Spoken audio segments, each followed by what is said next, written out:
चलिए शुरू करते हैं हम प्राकृतिक वनस्पतियां मतलब नेचुरल वेजिटेशन।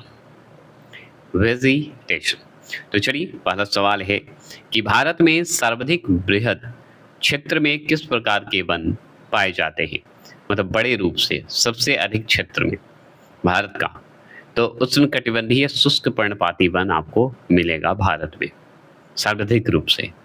ठीक है, चलिए अगर पूछे कि उष्णकटिबंधीय सदाबहार वन क्षेत्रों में औसत वर्षा अगर पूछे कितनी होती है तो हम बताएंगे 200 सेमी से अधिक होता है। सदाबहार वन में 200 सेमी से अधिक होता है। पर्णपाती वन है ना सबसे ज्यादा, इसलिए वर्षा भी एवरेज 200 से अधिक होता है। और मेघालय में जानवे करते हैं ज्यादा होता है, 200 से भी ज्यादा होता है। भारतीय वनस्पति सर्वेक्षण जिसे हम BSI शॉर्ट में बोलते हैं, भारतीय वनस्पति सर्वेक्षण के संस्थापक जो हैं सर जॉर्ज किंग हैं, जॉर्ज किंग थे। इसकी अगर स्थापना की बात करें, किसकी स्थापना, BSI की स्थापना की बात करते हैं तो 13 फरवरी 1890 को हुई थी। कब हुई थी, 13 फरवरी 1890 को हुआ था, जो कि सर जॉर्ज किंग द्वारा किया गया था। अगर पूछे कि भारत में सिनकोना वृक्ष जो है कहाँ पाया जाता है, दार्जिलिंग में पाया जाता है। अगर पूछे कत्था बनने हेतु किस वृक्ष की लकड़ी का प्रयोग होता है तो खैरा वृक्ष का प्रयोग होता है, ये भी सही है। अगर आपसे पूछे कि सामाजिक वानिकी सामाजिक रूप से जो है कत्था, याद रखिएगा खैरा, याद रखिएगा लकड़ी जो होता है प्रयोग खैरा।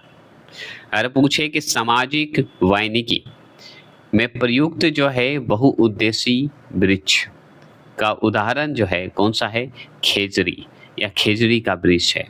देखिए आपको खेजरी का जो है राजस्थान क्षेत्र में मिलेगा भारत का। खेजरी का वृक्ष, खेजरी का पूजा भी करते हैं उन लोग, बहुत इंपॉर्टेंट होता है खेजड़ी का।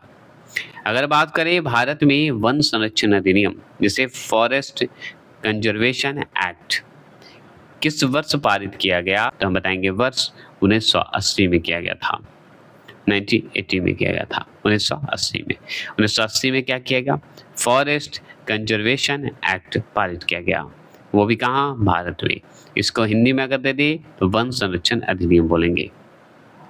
चलिए अगर आपसे पूछे ज्यादा तो सुनिए, सागौन तथा साल, ठीक है, सागौन तथा साल के वृक्ष जो हैं किस प्रकार के वनों में पाए जाते हैं तो उष्णकटिबंधीय आर्द्र पर्णपाती वनों में पाए जाते हैं, आर्द्र पर्णपाती वनों में पाए जाते हैं।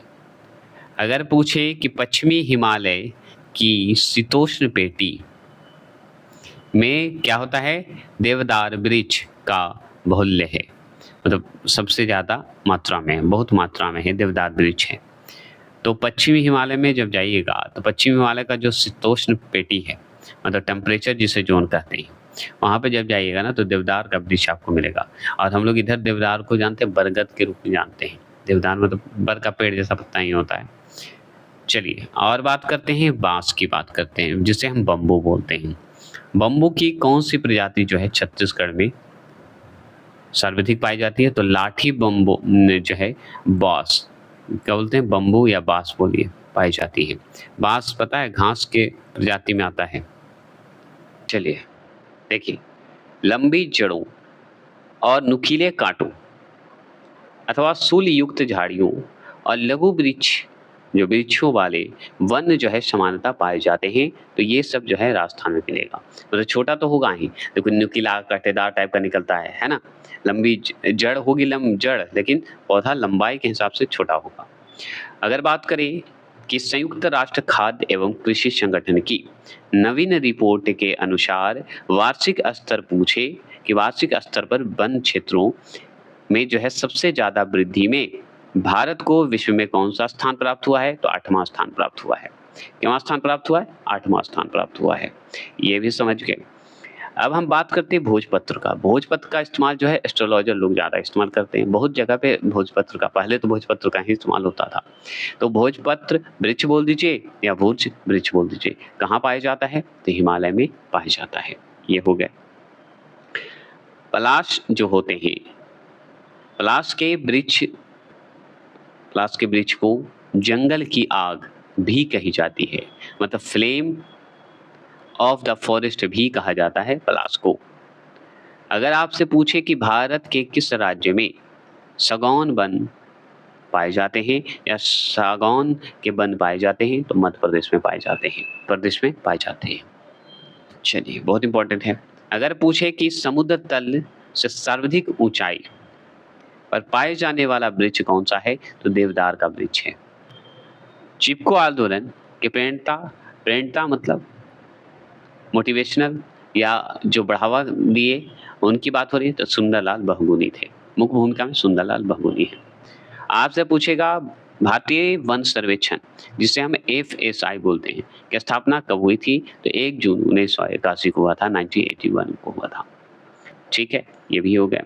अगर मैं बात करूं कि भारत में मैंग्रोव वनस्पति कितने क्षेत्र में विस्तृत है, तो हम बताएंगे 4992 वर्ग किमी में विस्तृत है।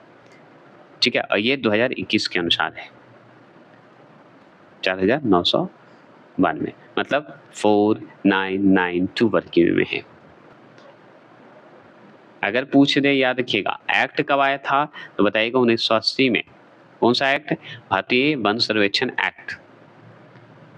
ठीक है, और यही भारतीय वन सर्वेक्षण पूछे तो 1 जून 1981 को स्थापना हुआ था। अब चलिए हम पढ़ते हैं प्राकृतिक वनस्पति। प्राकृतिक वनस्पति जब पढ़ेंगे तो ये हम पढ़ेंगे 2021 के अनुसार पढ़ेंगे। वन आवरण 2021 पढ़ेंगे। तो यहाँ देखिए कि समूह 1, समूह 2, समूह 3 में बांटा हुआ, लास्ट में 14, 15, 16 समूह रहेगा। तो अब देखिए वर्गीकरण करते हैं इसे। तो वर्गीकरण करेंगे, मतलब क्लासिफिकेशन करेंगे। तो समूह 1 में क्या है कि उष्णकटिबंधीय आर्द्र सदाबहार वन की बात करता है, समूह 1 में रखा गया है, जिसे ट्रॉपिकल वेट एवरग्रीन फॉरेस्ट बोला जाता है, जिसका अगर प्रतिशत पूछे तो 2.61% बताते हैं। ये हो गए। समूह 2 का अगर हम बात करेंगे तो समूह 2 में जो है, समूह 2 भी जो है उष्णकटिबंधीय अर्ध सदाबहार वन है, मतलब ट्रॉपिकल सेमी एवरग्रीन फॉरेस्ट है, जो कि समूह 2 में होगा, अर्ध सदाबहार वन होगा। और इसका जो है अगर प्रतिशत पूछे तो 9.27% है। समूह 3 में चलते हैं। समूह 3 में जब चलिएगा तो इसमें ध्यान रखने वाली बात है कि समूह 3 में ट्रॉपिकल मॉइस्ट डेसिडुअस फॉरेस्ट कहा जाता है, जिसे हम उष्णकटिबंधीय नम पर्णपाती बोलते हैं। ठीक है, तो मतलब ट्रॉपिक मॉइस्ट, या देखिए मॉइस्ट बोलते हैं, डेसिडुअस फॉरेस्ट बोला जाता है। इसका अगर प्रतिशत पूछे तो 17.65% बता देना है। आप स्प्लिट करके ये वीडियो देखिएगा। अब मान लीजिए समूह 4 में आ जाइए। समूह 4 में, जब समूह 4 में आइएगा तो इसे हम तटीय एवं दलदलीय वन बोलते हैं। तटीय एवं दलदलीय बोलते हैं। अब इंग्लिश में दिया हुआ है तो बताइए क्या बोलेंगे, तो इसे हम बोलेंगे लिटरल। क्या बोलेंगे? लिटरल एंड स्वैम्प फॉरेस्ट बोलेंगे। क्या बोलेंगे? स्वैम्प फॉरेस्ट बोला जाता है। अगर प्रतिशत में पूछे तो 0.73% बता देना है। ये समूह 4 में आता है, इस तरह का वन। अगर समूह 5 वाला अगर पूछे कि समूह 5 में वन आवरण जो है कौन सा है, तो उष्णकटिबंधीय शुष्क पर्णपाती वन है। क्या है? शुष्क पर्णपाती वन है। अब 5 वाला क्या है कि ट्रॉपिकल तो होंगे ही, ट्राई भी होगा, डेसिडुअस फॉरेस्ट भी होगा, है ना। ड्राई है ये, तो ट्रॉपिकल ड्राई डेसिडुअस फॉरेस्ट है। इसका जो है सबसे ज़्यादा है, 40.86% है 5वें समूह वाला प्रतिशत के मामले में। अगर पूछे 6ठे नंबर वाले समूह जो वर्ग हैं समूह, ये उष्णकटिबंधीय कांटेदार वन आएंगे इसमें। समूह 6 में कौन आएंगे? कांटेदार वन आएगा। इसमें जो आता है कांटेदार है तो थॉर्नी फॉरेस्ट होगा, मतलब ट्रॉपिकल थॉर्नी फॉरेस्ट कहलाएगा। क्लियर हो गए? जो कि इसका प्रतिशत पूछे 2.72 है, आपको मिलेगा ये वन आवरण में। लेकिन सबसे ज़्यादा मिलता है उष्णकटिबंधीय शुष्क पर्णपाती वन, याद रखिएगा, 40.86 होते हैं। और भी आगे चलेंगे तो 7वें वर्ग वाला जो है उष्णकटिबंधीय शुष्क सदाबहार वन होते हैं, जिसे हम इसमें भी हम बोलते हैं ट्रॉपिक ड्राई एवरग्रीन फॉरेस्ट बोला जाता है, जो कि इसका जो है कम है 0.12 प्रतिशत बताया जाता है। और चलिए इसमें तो समझ गए 8 समूह वाले जो हैं वर्ग जो है वर्गीकरण का समूह 8 में ब्रॉड लिव्ड हिल फॉरेस्ट कितना है 4.26 है, जिसे हम हिंदी में उपोष्ण कटिबंधीय चौड़ी पत्ती युक्त पर्णपाती वन कहते हैं। ये सब समूह है, इससे सवाल पूछेगा। और समूह 9 में वन आवरण के रूप में समूह 9 में अगर देखें समूह 9 में है उपोष्ण कटिबंधीय कोनधारी वन इसमें आएगा। समूह 9 में डायरेक्ट पूछता समूह 9 में कौन सा वन आता है तो आपको बता देना है सब ट्रॉपिकल पाइन फॉरेस्ट आएगा, ठीक है, जो कि 2.36% में फैला हुआ है। ये हो गए। अगर आपसे पूछे समूह 10 में क्या आएगा तो उपोष्ण कटिबंधीय शुष्क सदाबहार वन आएगा, जो कि सेम ही आता है। सब ट्रॉपिकल ड्राई एवरग्रीन फॉरेस्ट आएगा, जो कि इसका भी 0.02% है, ज़्यादा नहीं है। समूह 11 वाला जो है 11 जो समूह 11 में देख रहे हैं आप वर्ग में, उसे माउंटेन आर्द्र समशीतोष्ण वन कहा जाता है, याद रखिएगा, ठीक है। तो mountain wet temperate forest English में बोल दीजिए इसको, और 2.66% है। वर्ग अगर 12 बोलें, समूह 12 बोलें तो हिमालय समशीतोष्ण वन होंगे, जो कि हिमालय है तो हिमालयन होगा, मॉइस्ट होगा, टेम्परेट फॉरेस्ट हो जाएगा, बस मॉइस्ट टेम्परेट फॉरेस्ट हो जाएगा, जो कि 3.35% होगा। अगर बात करें वर्ग 13 की, समूह 13 में बात करें तो हिमालय शुष्क समशीतोष्ण होगा, हिमालय ड्राई टेम्परेट फॉरेस्ट बोला जाता है, जो कि 0.73% होगा। ये हो गए। अगर मान लीजिए समूह 13 हो गया, समूह 14, 15, 16 में देखें तो अब अल्पाइन एवं अल्पाइन वन, ठीक है, सब अल्पाइन एंड अल्पाइन फॉरेस्ट बोल दीजिए, ये जो है 0.47% है। और इसी में आगे नीचे चलिए तो इसी में लिखा हुआ है कि 8.45% क्या है, टॉप है, समझ गए। प्लांटेशन बोलते हैं टीओपी जो होते हैं वो 8.45 होते हैं। कुल टोटल पूछे तो 100% है, 100% से बांटा गया है। तो 14, 15, 16 1 से लेकर 16 वर्ग समूह तक बांटा हुआ है पढ़ने के बारे में। भारत के प्रमुख वानिकी शोध संस्थान, जिसे शोध संस्थान बोलते हैं, स्थापना वर्ष, क्षेत्र और राज्य बोलेंगे। फॉरेस्ट रिसर्च इंस्टीट्यूट की अगर बात करें तो इसकी स्थापना जो है 1906 में हुई थी। और क्षेत्र पूछे तो देहरादून बता देना है। देहरादून कहाँ है, उत्तराखंड, तो उत्तराखंड राज्य में हो गया, तो ये हो गए। अगर आपसे पूछेगा institute of would science and technology पूछे तो बता देना है 1938 में हुई थी इसकी स्थापना। और क्षेत्र पूछे तो बेंगलोर, और पूछे बेंगलोर कहाँ तो कर्नाटक में पड़ता है, तो कर्नाटक, तो कर्नाटक के बेंगलोर में 1938 में institute of would science and technology की स्थापना हुई थी। सर्च फॉरेस्ट रिसर्च इंस्टीट्यूट की स्थापना भाई देहरादून क्षेत्र में उत्तराखंड में पड़ता है, 1906 में हुआ था। आपसे पूछेगा, चलिए 1962 बहुत सुनते हैं, 1962 बताइए कि भारत का जो वन से संबंधित है उसका संसाधन जो शोध संसाधन खुला 1962 में कहाँ खुला, तो हम बताएंगे बेंगलोर में खुला।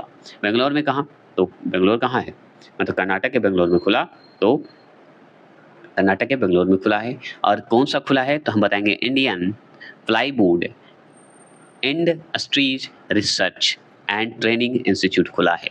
अगर आपसे पूछे तो हिमालयन फॉरेस्ट रिसर्च इंस्टीट्यूट की अगर बात करेंगे तो 1977 में ये इसकी स्थापना हुई थी। और कहाँ हुई थी, शिमला में हुआ था। और शिमला में हुआ था तो मतलब हिमाचल प्रदेश के हिस्से में आता है, शिमला वहीं हुआ था। राज्य पूछे तो हम बताएंगे हिमाचल प्रदेश। अगर पूछे कि उष्णकटिबंधीय वनस्पति उद्यान एवं अनुसंधान संस्थान जो है इसकी स्थापना कब हुई तो हम बताएंगे 1979 में हुआ था। और किस राज्य में, केरल राज्य में। केरल राज्य के कहाँ पे, तिरुवनंतपुरम में हुआ था। क्षेत्र पूछेगा तो तिरुवनंतपुरम में हुआ था। अगर पूछे कि 1982 में बताइए भोपाल में, जो कि मध्य प्रदेश के हिस्से में आता है, वहाँ पे Indian institute of forest management की स्थापना की गई थी। क्या की गई थी, Indian institute of forest management की स्थापना हुई। अब पूछेगा arid forest research institute, arid forest research institute की स्थापना 1985 में हुआ था। और कहाँ हुआ था, जोधपुर क्षेत्र में। जोधपुर है कहाँ तो राजस्थान राज्य में, तो राजस्थान में हुआ था। ये हो गए। अगर आपसे और पूछे क्या सुन लीजिए। तो पूछेगा कि ट्रॉपिकल फॉरेस्ट रिसर्च इंस्टीट्यूट जो है वो जो संगठन है, सो संस्थान है, इसकी स्थापना जो हुई थी कब हुई थी? 1988 में हुआ था, 1988 में हुआ था। कहाँ हुआ था? जबलपुर में हुआ था। जबलपुर कहाँ है? मध्य प्रदेश का हिस्सा में। तो मध्य प्रदेश राज्य के जबलपुर क्षेत्र में 1988 में ट्रॉपिकल फॉरेस्ट रिसर्च इंस्टीट्यूट का स्थापना हुआ था। अगर पूछे कि रेन फॉरेस्ट रिसर्च इंस्टीट्यूट की अगर बात करेंगे तो याद रखिएगा इसकी स्थापना भी 1988 में हुआ था, जो कि जोरहाट में हुआ था। जोरहाट है कहाँ? असम में हुआ था। अब देखिए 1988 में एक और हुआ था, और देखिए 4 को 1988 में हुआ, ठीक है, 1988 में। तो हम तो पहला जान गए कि जबलपुर में मध्य प्रदेश में हुआ था, जोरहाट असम में हुआ था, ये हम समझ गए। रेन फॉरेस्ट रिसर्च पूछे बारिश वाला। अगर पूछे कि institute of forest genetics and tree branding, इसकी स्थापना जो है 1988 में हुआ था। कहाँ हुआ था? कोयम्बटूर। कोयम्बटूर जो है किसका हिस्सा है? तमिलनाडु का हिस्सा है। तो तमिलनाडु राज्य में आ जाएगा कोयम्बटूर। तो कोयम्बटूर जाइए आराम से, ये देखिए जीबी पंत हिमालय पर्यावरण एवं विकास संस्थान जो है इसकी स्थापना कब हुई? तो 1988 में हुआ था, मतलब 1988 में हुआ था। और कहाँ हुआ था? अल्मोड़ा में है, इसके शोध संस्थान बना हुआ है, और ये उत्तराखंड का हिस्सा है। अब बात करते हैं centre of social forestry and eco rehabilitation. Rehabilitation बोलते हैं, क्या बोलते हैं? रिहैबिलिटेशन, जो कि 1992 में हुआ था इसकी स्थापना, और ये प्रयागराज में इसकी स्थापना हुई थी। मतलब प्रयागराज इसका क्षेत्र है, और प्रयागराज क्षेत्र है तो प्रयागराज है कहाँ? उत्तर प्रदेश में। चलिए ये हो गए। अगर पूछे 1993 में बताइए, तो इंस्टीट्यूट ऑफ फॉरेस्ट प्रोडक्टिविटी की स्थापना जो है 1993 में हुआ था, मतलब 1993 में हुआ था। कहाँ हुआ था? रांची में। रांची कहाँ है? झारखंड राज्य में है। Institute of forestry research and human resource development की अगर बात करें तो यह 1935 में इसकी स्थापना हुई थी, और याद रखिएगा छिंदवाड़ा जगह में हुआ था। छिंदवाड़ा कहाँ है? मध्य प्रदेश का हिस्सा है। तो मध्य प्रदेश राज्य में छिंदवाड़ा जो जगह है वो 1995 में वहाँ पे खुला था, ह्यूमन रिसोर्स डेवलपमेंट खुला था। Advance centre for biotechnology and mangrove forest की स्थापना कब हुई थी? 1997 में हुआ था। और ये कहाँ हुआ था? हैदराबाद में। हैदराबाद में हुआ तो इसकी जो है हिस्सा किसके हिस्से में चला गया है? हैदराबाद तेलंगाना के हिस्सा में। पहले आंध्र प्रदेश का था, अब हो गया तेलंगाना का हिस्सा है। लाइन यही है कि 1973 में चिपको आंदोलन की शुरुआत कहाँ से हुआ था? गढ़वाला क्षेत्र के चमोली जिले से, ठीक है, चमोली जिले से, जो कि वर्तमान में अभी क्या है? उत्तराखंड है। भारत के 8 वनस्पति क्षेत्र हैं, ये पढ़ते हैं। तो देखिए पश्चिमी हिमालय क्षेत्र पहला है, जो कि कश्मीर से कुआं तक है, कुआं पहाड़ी तक है, याद रखिएगा। और कौन सी वनस्पति यहाँ पे मिलेगी? पश्चिमी हिमालय क्षेत्र में, जो कि कश्मीर से लेकर कुआं हिमालय तक जो है। यहाँ पे शीतोष्ण कटिबंधीय भाग का हिस्सा है, उसमें चीड़ का पेड़ आपको मिलेगा। कहाँ? पश्चिमी हिमालय के क्षेत्र में, कश्मीर से कुआं हिमालय तक जा रहे हैं, ठीक है। देवदार का पेड़ मिलेगा, शंकुधारी वृक्ष मिलेगा, मतलब कोनिफर्स मिलेगा, चौड़ी पत्ती वाली शीतोष्ण वृक्ष, ये सब मिलेगा पश्चिमी हिमालय में। ये भी हो गए। और दूसरा एक और मिलेगा अल्पाइन क्षेत्र, जिसे हम शीतोष्ण के या शीतोष्ण से ऊपरी सीमा बताते हैं, जो कि पश्चिमी हिमालय के क्षेत्र में ही है। और इसमें श्वेत देवदार पेड़ मिलेगा आपको, श्वेत भोज मिलेगा, याद रखिएगा, और सदाबहार वृक्ष भी आपको पश्चिमी हिमालय क्षेत्र में मिलेगा। दूसरा अगर पूछे भारत के 8 वनस्पतियों में से जो है, पहला तो हम जान गए, दूसरा बताइए पूर्वी हिमालय क्षेत्र। पहला पश्चिमी हिमालय, दूसरा पूर्वी हिमालय क्षेत्र, जो कि सिक्किम से दार्जिलिंग तक का विस्तार इसका बताया जाता है पूर्वी हिमालय क्षेत्र का। पश्चिमी हिमालय क्षेत्र का कश्मीर से कुआं पहाड़ी तक, उसी तरह सिक्किम से दार्जिलिंग तक।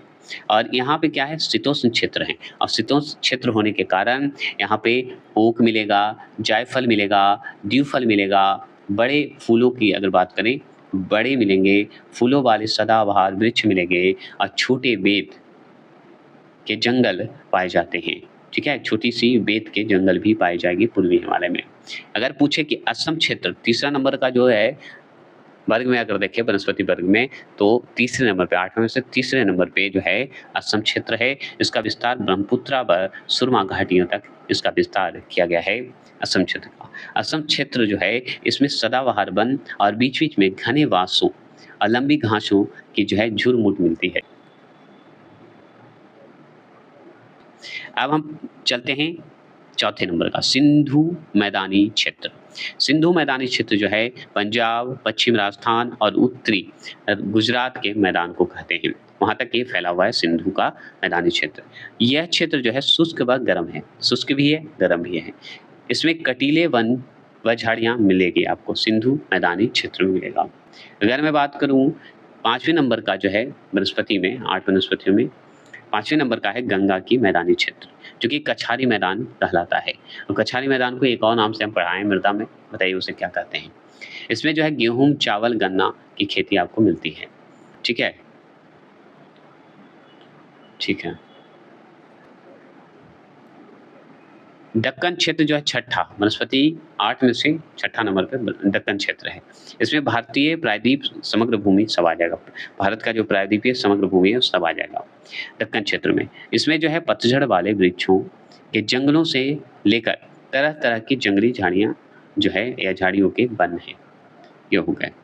अगर आपसे पूछे मालवार क्षेत्र, तो मालवार क्षेत्र जो है प्रायद्वीपीय तट तक की इसका विस्तार है मालवार क्षेत्र का। और यहाँ पे क्या मिलेगा? घने जंगलों के अतिरिक्त व्यापारिक फसलें पाई जाती है।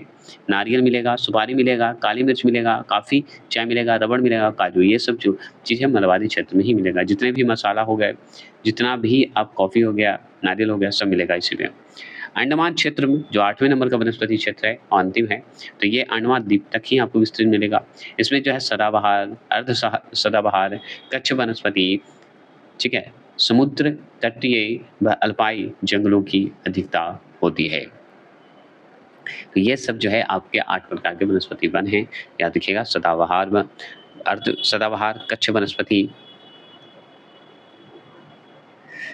अर्ध सदाबहार, कच्छ वनस्पति, समुद्र तटीय अपलावी जंगलों की अधिकता आपको पाई जाएगी अंडमान क्षेत्र में। तो ये हो गया हमारे वनस्पति का समाप्त हो गए। प्राकृतिक जो वनस्पति है वो खत्म हो गया। नेक्स्ट टॉपिक हम आते हैं तुरंत और इस तरह का हम छोटे-छोटे वीडियो एक ही बार लगा देंगे, आप देखते रहिएगा।